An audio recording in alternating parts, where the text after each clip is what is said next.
The Prince of Darkness and the Godfather of Metal, the iconic voice of Ozzy Osbourne, one that will echo through the generations.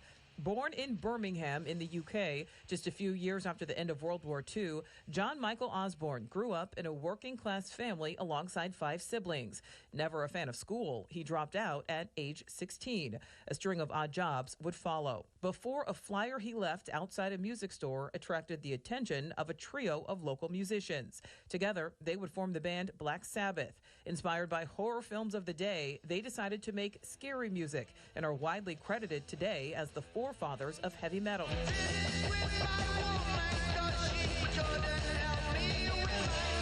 Paranoid, the title track off their second album, released in the fall of 1970, quickly became one of the group's biggest hits.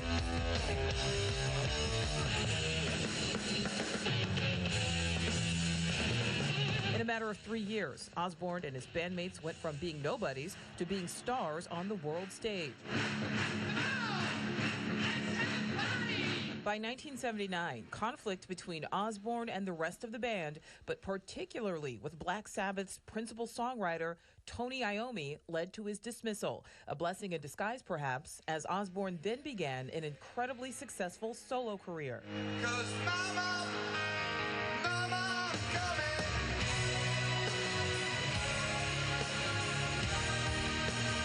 Wizard of Oz, Diary of a Madman, and Bark at the Moon, all released in the early 80s, all critical successes. At the same time, Osbourne's first marriage unraveled, and a new romance with Sharon Arden, the daughter of his former Black Sabbath manager, began to blossom. In 1982, Ozzy and Sharon tied the knot, just months after his divorce from Thelma Riley was finalized. 3 children quickly followed, one born in 83, 84, and 85, as Ozzy continued cranking out albums and trying to get his drinking under control. The 90s brought a new adventure, Ozfest, which Sharon conceived and Ozzy headlined after Lollapalooza turned them down. It's called rock and roll! Crazy.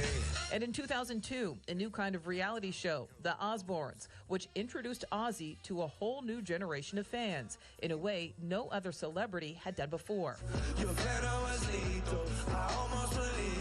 All the while, the music never stopped, with the long-haired, bat-head-biting Prince of Darkness dropping several more albums in his 50s, 60s, and 70s.